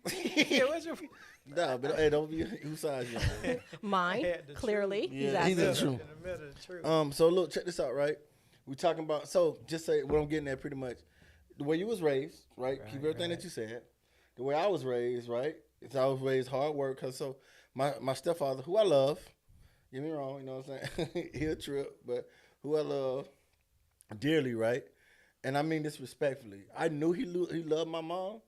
But a lot of times he know how to show it, right? But can work, build houses. I mean, show me how to chop trees. You see these wires ran in through here, right? I did that. You know what I'm saying? So my hands, and I told myself, when I get big enough, I ain't using my hand for this slave work no more. You know what I'm saying? College wasn't for me either. You know what I'm saying? So, 2005, I'm going to go in the real world. I'm going to take my chances. You know what I'm saying? Right. And even with him, a lot of the things I didn't like, I end up emulating, right? So he work hard. I bring the bread home. You get mad, I buy you a car. You get mad, I want, you know what I'm saying? Not saying he was like that, but these are some of the things I saw. You know what I'm saying? Or whatnot. And he probably didn't know no better, I guess. You know what I'm saying? Because, shit, like that age and generation, like you say, ain't taught to. You know what I'm saying? I could have lost my fucking hand on the wood thing. He'd be like, put the nub on the hand and swing it. You know what I'm saying? Teach you not to make that mistake again. Yeah, some shit like that. That was a good timing is everything. But so that's me, right? Right. You sharing siblings and your little your I won't say little like that, but your hardship, right? So if we was at that stage where our parents let us express ourselves, we wouldn't know how to. And that's the difference, like with Maya now versus when we was growing up. I don't think, you know what I'm saying? You'll be dad. This made me sad. Mom, this made me feel. Go ahead. I think you would know how to, but it's the fact that we weren't allowed to. Okay. I think when you're younger how to say when something makes you happy or something makes you sad, but it's just whether or not that is open, like your parents are open to it. Or if you say, well, this makes me sad. Well, if you didn't do this and you ain't do that, you wouldn't be sad. It's like, so then you start to hold that in. Whereas if you say, this makes me sad, okay, well, let's talk about it. Why is this making you sad? Do you realize when you do this, this is the consequence as opposed to that? Or I'm upset about this. Well, okay, anybody that live in this house has to do this. You got to do this. You got to do it. And so you're not able to express it. Not that you don't know how to. I think you know how to, but it's just beaten down to where you stop doing it. Right. It's like, what's the point of saying I'm sad if you're going to tell me go do the dishes? What's the point of telling you that I'm mad if you're going to tell me to go in my room until I'm done with my attitude? Like, you know what, Pops? You know what, Mom? Fuck this, man. Never. Everybody know my parents. They were like, yeah, all right. Yeah, legacy sitting your ass. Look. So, go ahead. I know, but she has a point. Yeah, though. I really do. I think that if we were given that opportunity, but also encouraged with it, and I can only speak. You said encouraged, though. Encouraged. So, and I'm going to give you my example. Like, say, my daughter's 16. Yeah. My baby boy, he's 12, right? Yeah. So I ask, I can tell something ain't right, something off. You having a day, hey, what's going on? How's your day? Everything all right? I noticed XYZ. Hey, tell me about it. You can tell me. You can talk to me about anything. Or better yet, we used to call it somewhere. The share circle. Well, no, we didn't call it, but it was kind of like, hey, we can talk about anything, and there is no repercussion to it. So, hey, again, so long as you being honest, and that was their time to say whatever actually it was, and we have that full disclosure conversation, and there's no repercussion. So that's me. That's my effort to build, to support, encourage them to express themselves, right? And I always tell them, hey, use your words. Say what you got to say. Use your words. It's okay. Let's talk about it. It's nothing that you can't tell me about that you're gonna get in trouble for. I know you from 2005. I'm just asking you, 27-year-old Paxton, you think you would have been open-minded like that in the same situation? 27-year-old? Yeah. Cause I wasn't used to it. Okay. You know what I'm saying? I wasn't used to it. This came over time. This came with education, but also with my wife too. That was one of the things when we got together. We talked about in regards to how we wanted to parent our kid. Cause I grew up in the mindset, look, I'm gonna tell you twice, and then I'm finna put something hot on you, and you finna do what I need you to do as a parent, right? But I'm just saying. But I'm saying that was my mindset. That's what I grew up on, man. And I grew up with both my parents, right? Yeah. So I saw Pops, but Pops wasn't one of those. I'm gonna talk to you. Pops showed things, so I can relate to what you were saying. You learned a lot of things that you're doing now. You learned it by watching your pops. Same thing with me. I learned how to provide. I learned how to make sure those manly things, taking care of the car clean, car wash, the service on the car, make sure the yard clean, all that stuff. But Pops didn't sit and explain it, but I learned it. I took it on, right? However, I took it a step further, right? Pops didn't interact with the kids. If he says something, it's like it's corrective action. You know what I'm saying? Pops went, hey, I love you. Pops went, hey, son, let me see this. Hey, let me show you this. Hey, son, what you doing? Let's talk about it. XYZ. How was your day at school? I ain't get that. But I learned that stuff that I saw and I got from other men in my life, right? Yeah. And then also I took that and I was like, man, that's what I'm gonna add to my kids' life. So now they know what it's like to have their dad, you know what I'm saying, come up to them and be like, helping them with homework, or come up and ask them how their day went, or come up and, hey, let me show you this, XYZ, and have their dad sit down and color or read with them, or tell them I love you. You know what I'm saying? Yeah. I took what I had and then what I wanted, and that's what I'm using to help create a new thing for it. And I mentioned as far as my wife, her thing was she didn't believe in whoopings. And I'm like, what you mean? You know what you mean? No, you got to have that discipline, right? But because I was willing to be the best parent I wanted to be, and I was willing to change. Now again, babe, it's been years, and it shouldn't be anything that create a whooping now. But I mean, I think last time baby girl got a whooping was using single digits. You know what I'm saying? Yeah. So, but that's unheard of in my household, in my family, right? That was unheard of as a child for me. So again, knowing those things makes a difference. You know what I'm saying? Knowing, being taught, or being willing to grow and step outside your comfort zone. I think, like you said, the key word, both of y'all, like you encourage that though, right? With me, if you gotta keep in mind, you telling, Evelyn Wall, like, hey, I'm gonna be a rapper. I'm gonna own my own studio one day. Immediately, entrepreneurship was shot down. You know what I'm saying? Why you think that is? Because I felt like they grew up in a time where working at a mill was it. They were successful. You got to have a pension. A pension. Some type of retirement. Security, But, and a lot of black people don't understand. Y'all brag about it, but 401ks are the worst thing.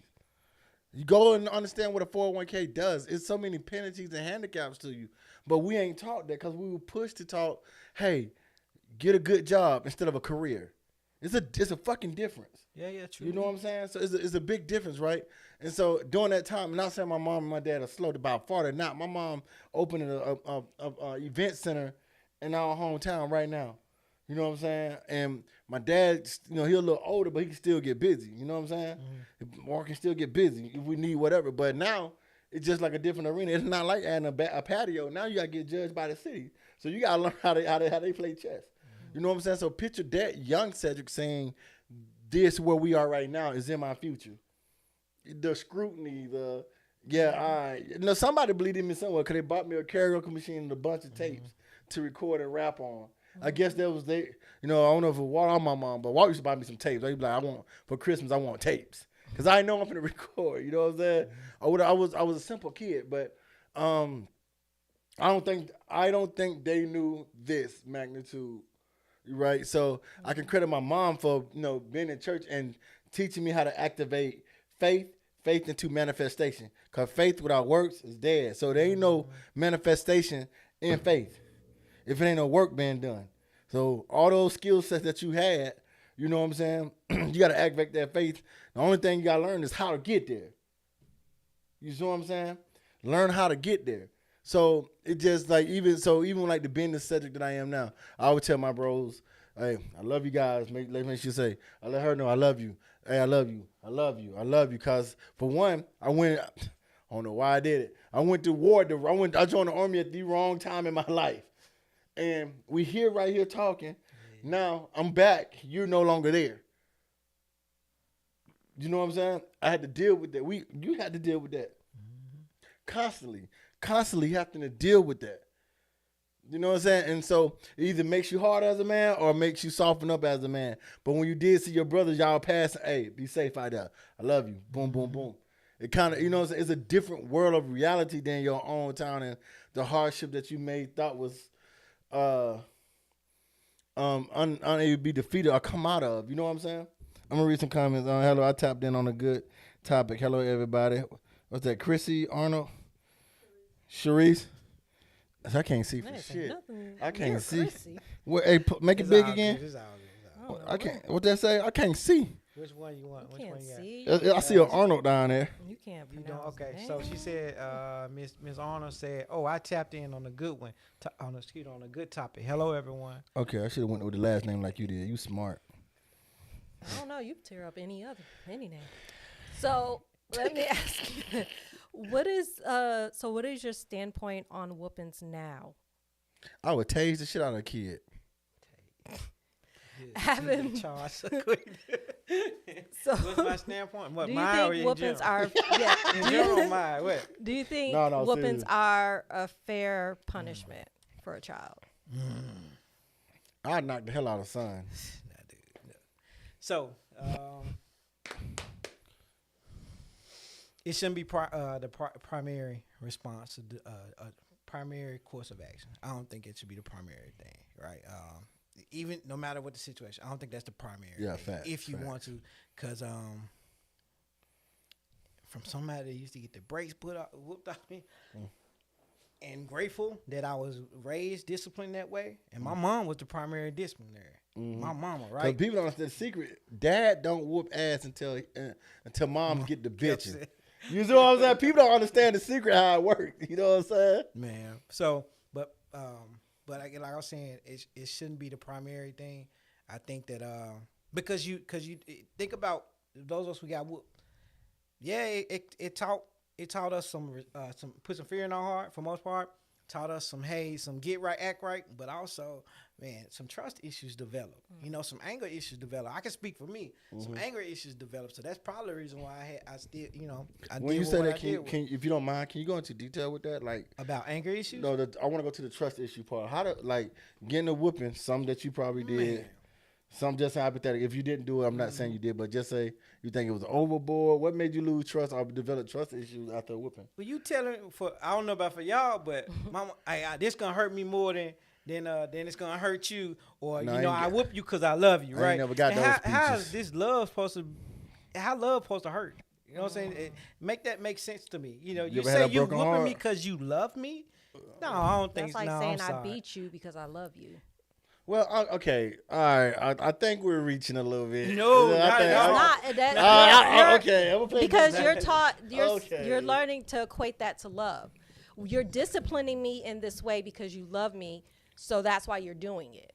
But I think with whoopings, one thing that I saw that said, how do you expect a child to possess emotional intelligence and maturity that adults don't even possess? But you expect your child that is new to this earth, that don't have any type of experience, to know better. You you tell your child not to touch something, they touch it, and you pop their hand because you expect them to know better. But adults make decisions and mess up and make mistakes all the time. But nobody's beating you or whooping you for making a mistake. But you're going to whoop this child because you want them to learn and understand. But you teach that, but you're not learning and understanding things. I think that's and I just feel like to a certain extent there's a narrative thing being put out, right? Because I mean, it been times where I was taught, don't do this, don't do that, don't do this. And sometimes I just want to test the margins, see what the fuck I can get away with. Right. And I never did anything I was not planning to play the repercussion for. Growing up, you know what I'm saying? So even in the military, I remember my NCO told me, you know, I had a slick mouth. He was like, hey, Bellamy, remember, don't ever say or do anything you ain't gonna really do push-ups for. All right, got it. You know what I'm saying? So I think to a certain extent. But would you still do those things? Like what? That you said don't do things or do push-ups. Have you ever had to do push-ups because you did something? Yes, and I knew the risk was going to go. As an adult. So how can you expect the same child? But the thing was, I was taught. But you still did it anyway. I was taught, like, hey, don't ever do anything you ain't going to really pay the consequence. That's with anything in life. Like, don't put yourself out there if you're not going to really deal with the repercussions of the blowback of it. You know what I'm saying? So I guess when it comes to kids and whoopings, right, I do agree you just can't go off and mollywop somebody because you got to be taught, you know, hey, do not stick this in that socket because it's going to electrocute you and they're going to hurt. And you can demonstrate, right? And they still want to, after you then told them or whatever, and they still go and do it. You can hold them accountable for it, right? You hold them accountable for it. However, if you just want to go there, however, there's still other measures you can take before you even get there. And again, that has to be an intentional thing you want to do. Like prime example. I GI'd my daughter room one time. I was so pissed off, so mad. The only thing she had in there was a bed and her clothes. That's it. So all the stuff she liked at the time, her little DVDs, Barber DVDs, her little Barber, her Bobby doll type stuff, her her little toy chest, all that came out. Her dresser, all that came out. Right. All she had was a bed. She had to be high. I was pissed. However, it was the blessing in that was I didn't put my hands on it. You know what I'm saying? Yeah. I didn't put my hands on it. And then on top of that came with like the person just said, hey, I told her, hey, here's what I expected. You know, and here's why Dad is disappointed with that. You know, disappointed because this is what I expected and the XYZ. And now guess what? You got to earn this stuff back. Yeah. And I still hadn't put my hands on it. You know what I'm saying? Yeah. So I did right now. Was I tired trying to put that stuff back in there? Yeah. But I did get that anger out of me though. Yeah. You know what I'm saying? So it was a blessing all the way around. Yeah. But again, I didn't put my hands on it. And that was the intent. And that was the goal. Hey, I don't have to whoop you to get the desired behavior out of you. Yeah. But again, it has to be intentional. You got to be willing to want to do that. Yeah. And then there's always in that parent's bag, that whooping is always there. Mm-hmm. You can always pull it out, but why not try these other things first? Yeah. You know what I'm saying?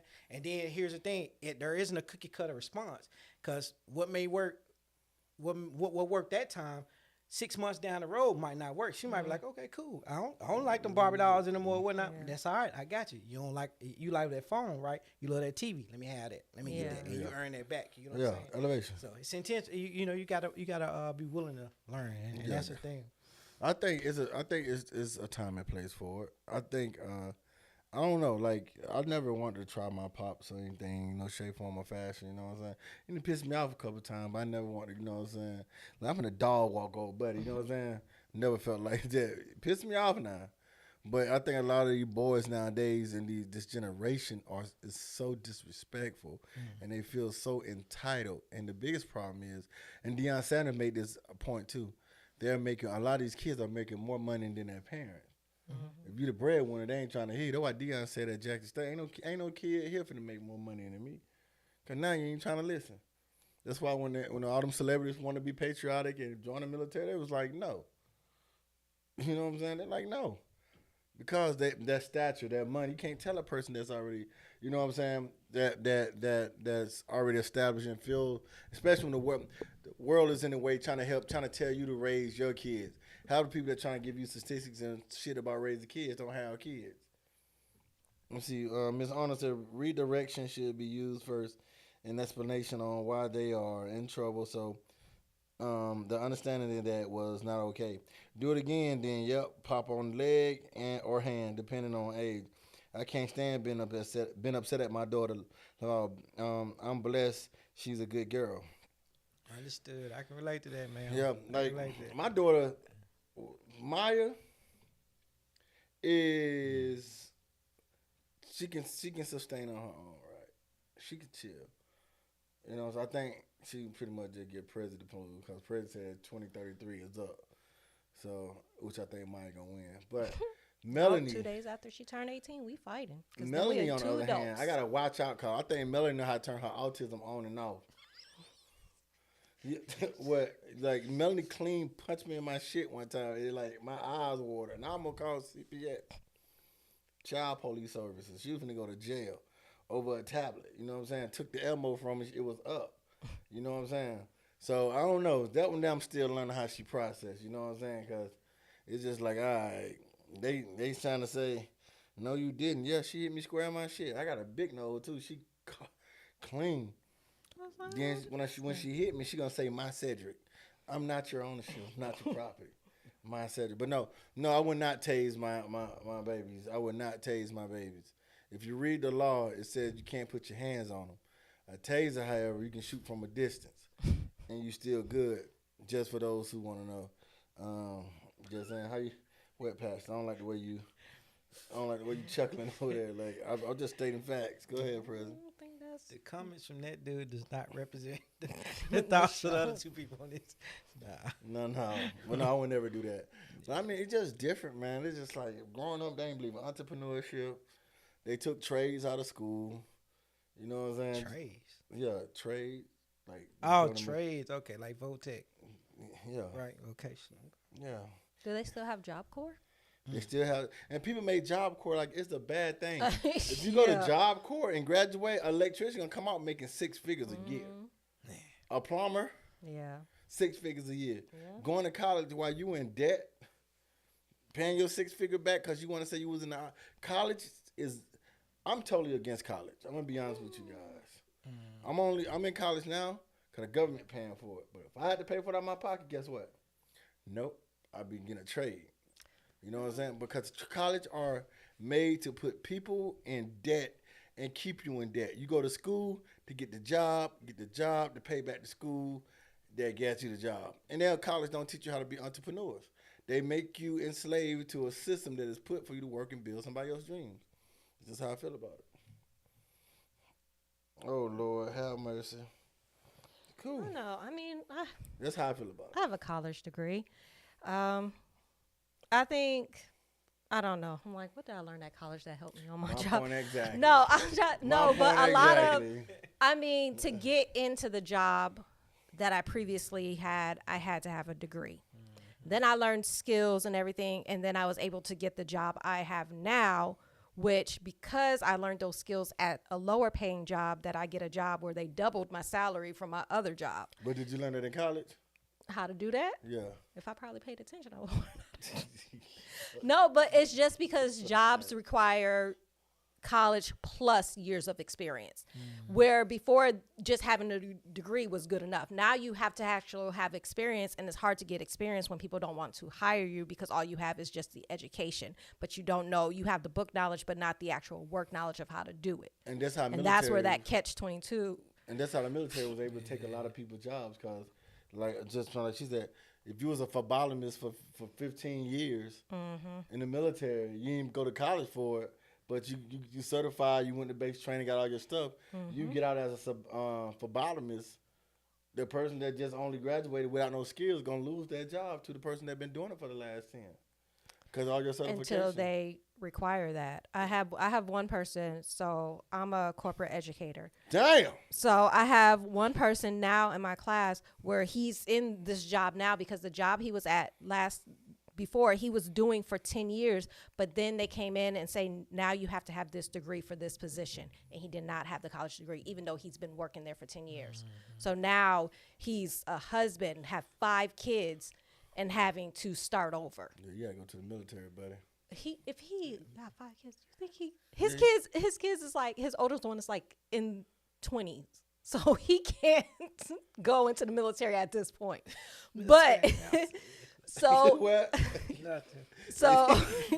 him having the years of experience doesn't mean anything, because guess what? Now they require a college degree for this.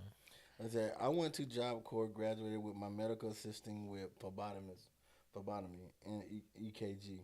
A lot of jobs will do on-the-job training and will send you to school and help build and gain a degree as well. Yeah, and then you got to dedicate a certain amount of time after you graduate to working for that company. Don't you got to dedicate? Cause I think that's like what it is for officers too. Like that's how they try to get me before. Like, oh, you can get tuition reimbursement if you stay here 2 years after you graduate. No, I'm good. I know some officers. They first term with 8 years, and I was like, damn, you should have went to community college. That's what I had like Ti. Yeah, cause I'm down with the king. Yeah, Grand Hustle Pimp. So, yeah, so, you know what I'm saying? 59 colors with the Chevy in the bag. No. So, one, Job Corps is a quicker way to make six figures. Be honest. If you look at statistics and stats, I don't know why people used to make Job Corps so like. It was crazy. I've been growing up like, I'm going to send you to Job Corps. Like, you make it like it's prison. I'm like, okay. You know what I'm saying? So, like I said, those things, if I would have known a lot of those things back, I probably would have still joined the military because I always wanted to travel. I always wanted to travel. I would have just picked a different time. You could have worked on a cruise ship. What are they working on a cruise ship? You want me on it, though, paddling and singing and sleighing? So you could travel. Travel on a cruise ship. You could have been a flight attendant.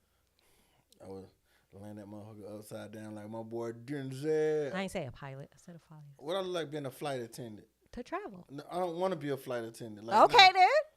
Bro, you act like the military, that was it. Like, there was other travel jobs and options. You just didn't want to do it. Nobody want to say that. I didn't want to be no say flight that. attendant. Okay, then. Just say I that. Be no flight just attendant. Say that. Flight attendant had no benefits like medical, dental. Did you look into being one? Nope. Okay, then. So you don't know what benefits they have. How you know? How you going to suggest something? You be a flight attendant. I don't want to travel.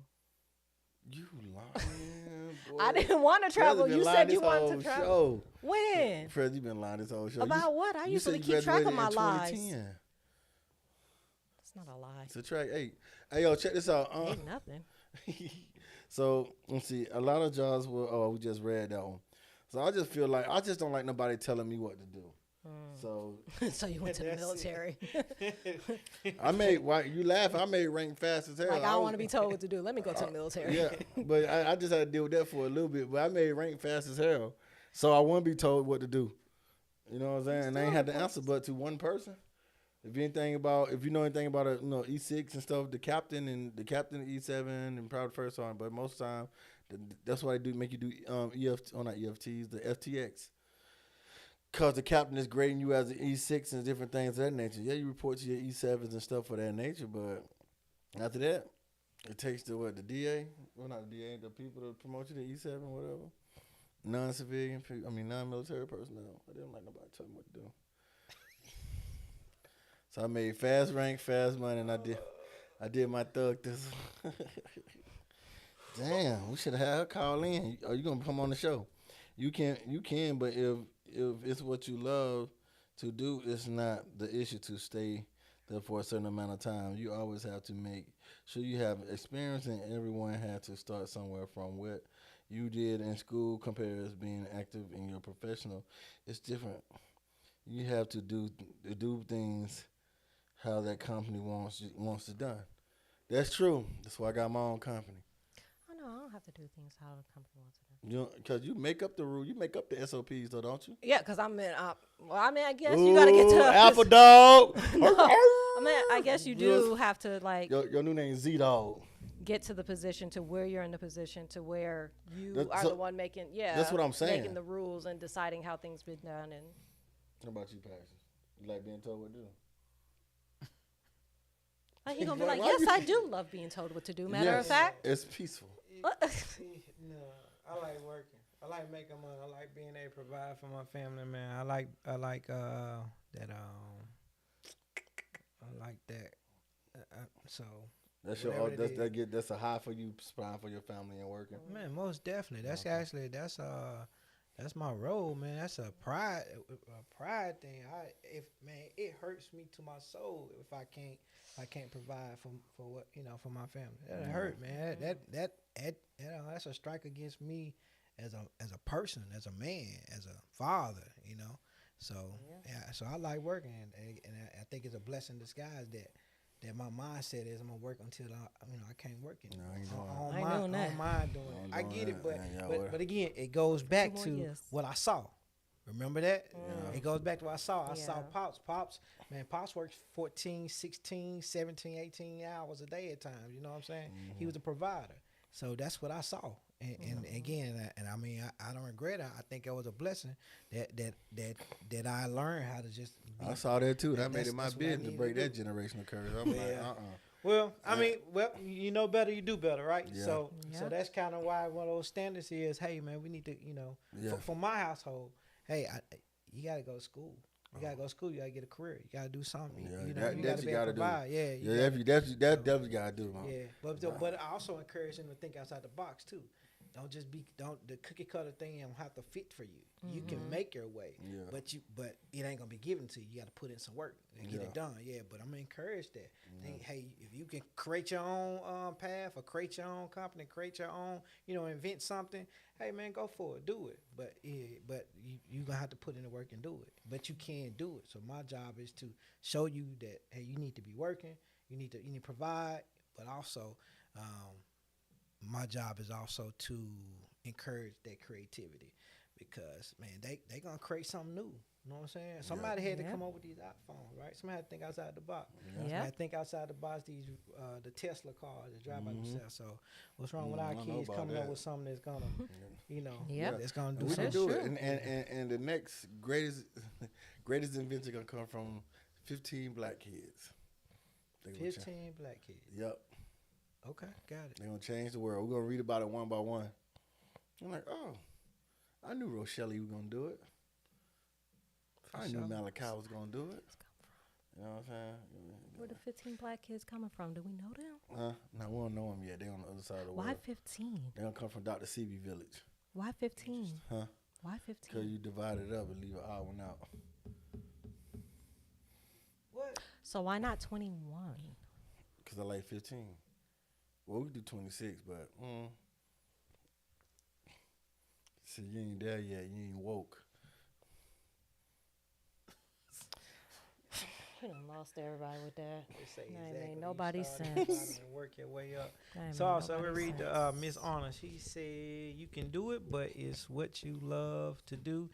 It's not an issue to stay there for a certain amount of time. You always have to make sure you have experience, and everyone has to start somewhere. From what you did in school compared to being active in your profession, it's a difference. You have to do things how that company wants things done." And she also added, exactly, you start at the bottom and work your way up. That boy's a reader. I would have been up here like, CN, like stupid as can. Oh, okay. He's like, what? So you probably should get tutored by one of them 15. No, no 15 kids got the cure. Quick with that. Look, the 15 kids got the cure for AIDS. I don't know they're gonna live long, but they. That plane went down. The ones that was working on the cure for AIDS. Exactly. See. Say what now? That plane went down when they were the people that were working on the cure for AIDS. That was going to the AIDS convention. Oh wow. And there's a black girl out there right now. They got nano bites and lasers that can. It goes in. You shoot in the body. It goes in and it eats up all the parasites of cancer, and you get it out the body, and it eats and destroys cancer cells. And that's been going on. And but she don't got blonde hair, blue eyes. You know how that go. That's probably for the best, though. You want to fly under the radar for a little while. It was all over the news. Yep, and that's when things happen. Yeah, she look like Dr. McStuffin, too. I'm like, go black girl magic. Because what was the one person that was working for the CDC in Atlanta where he went jogging and that was it? Yeah, and then the guy that was the black guy that invented water fuel cars. It just so happened he was one of the guys they target in Buffalo at the grocery store. He was already on the news and different things about this invention, a car fueled by water only. Wow. And he was murdered in the grocery store thing. So things are not coincidentally. Kobe was in war with a pharmaceutical about the name the mama and using his name for un-FDA approved stuff. Well, I feel like Kobe was assassinated. Ain't no way in the hell you been in that helicopter for that long and you don't know the dude maintenance check on there. So just a lot of little things like that. Even then, like if you on Facebook for a while where they were showing celebrities associated with certain products and they had nothing to do with those products. Yeah, exactly. And And that's what Kobe was in the lawsuit for, because you like, this shit is killing people. So it was a big ongoing thing. And a lot of people, I know his reputation here, but like Kobe was big in Italy, big in the European culture, you know what I'm saying? Mm-hmm. He had more commercials over there than he does in America, you know what I'm saying? But he was in a big pharmaceutical thing for fraudulent use of his name of a product that was killing people. Yeah. And they called him Mamba. We know a black mama is a fucking poisonous snake. And he was like, no, wait a minute. And that was an ongoing thing for years. So, and along with some other things as well. Still believe Michael Jackson and Prince were killed for their masters. I don't care what nobody say. You know, Michael Jackson got a Sony don't like me. And they're going to tell you that I fell off. But I walked away with 50% of all their things. I just wish he would have talked in his real voice. Yeah, because he really talked like this. Man, these bitches be stressing me out. I would have Michael Jackson's real voice is crazy. I was like, yeah, it's just crazy. But even his wife, Lisa Marie, said he had a deep voice, but he just never did that in public. Yeah, but at home, he would talk like that. I'm like, then they're going to have to show it when he died. They ain't put that man nose on. They wrong for that. They just be doing shit. He ain't no hair either. He ain't no hair either. Like on your body? No, his head, like all of his hair. He was bald? Yes. You have to read, you have to look at celebrity autopsy reports. I do. Maybe that's fine. Late night reading. The next time you see your therapist, you tell your therapist. Like, thank y'all for tuning in, man. We got a lot of changes coming up before Streetligion goes. We hope to be. There's a lot of transitions, a lot of things coming. We hope to keep getting better and different. What's up, Prezzie? I was just like, oh my gosh, that's exciting. Yeah, so embarking on a new journey. I don't know where it's gonna take me, where I'm gonna go. I can honestly say that I'm nervous because I don't know. You know what I'm saying? And then I don't like being in control. I don't like being in control, but I'm not a person that got to control everything, if that makes sense. You know what I'm saying? I can't control things that's out of my way. I lose control in this little space right here. Start to panic a little bit. Like, what the fuck is going on? So, it had cut while you were talking. Oh, the fourth wall dropped the ball. I'm taking shots back there. She's like, oh, okay, click. You're done. Yeah, but just some things happening, you know what I'm saying? JayDot had to work late today, so he doing his corporate thugging. He didn't came up. CTE, corporate thugging, you know what I'm saying? Prezzie came, What's the E? Don't. Okay. You said CTE, corporate thugging. What's the E? I don't know. I'd like to know full acronym. I'm quite sure if you find celebrity autopsies, you can find out what the E is for. But I don't know if you made that up or not. No, I didn't make that up. It's on Urban Dictionary? Yes. Okay. So, yeah, we'll be transitioning. Hopefully, we'll see what happens. I don't want to put too much out there because I don't know. Ms. Arnold, thank you for tuning in this week. Thank you for the people that chimed in as well. There's a lot going on. And it's hot. These show lights are hot. Okay. I just feel like I got a Jerry curl up under here. I'm going to get me one. No, don't do that. Can you wash it out? How you get it out? You wash it out. You do wash out? You wash it out. Okay. New York, wash it out. I'm gonna give me a Jerry curl. I'm gonna carry a bottle. Miss Arnold, what you do for a living? What you do for a living, Miss Arnold? You might want to cover these with some plastic. Don't come in here with that CB4 hairstyle, man. I am. Pat, can you do wear Jerry curl? No. Never. What? What about a shag? No. I want to see one of your pictures when you were What about a mullet? You used to rock the ball head. Mm-hmm. Growing up, I used to keep my hair short all the time. No facial hair.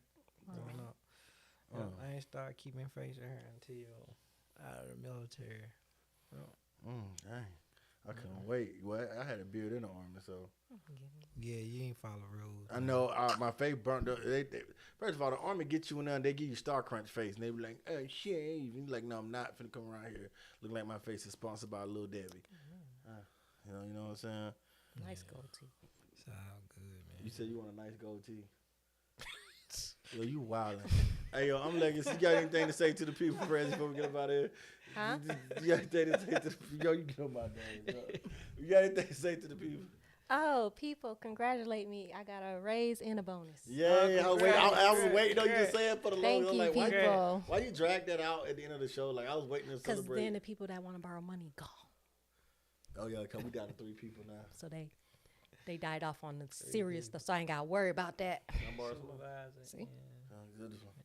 She said, I'm a supervisor in the Medicare Advantage plan industry. Oh, shut I don't know what that means. Like Medicare Advantage. I deal with Medicare Advantage plans. You're gonna be targeted. You fucking up. No, I don't. You messing up. No. President, you right. President, she on the prowl. Her and her gold teeth. And my Jerry curl. Wet my bottle.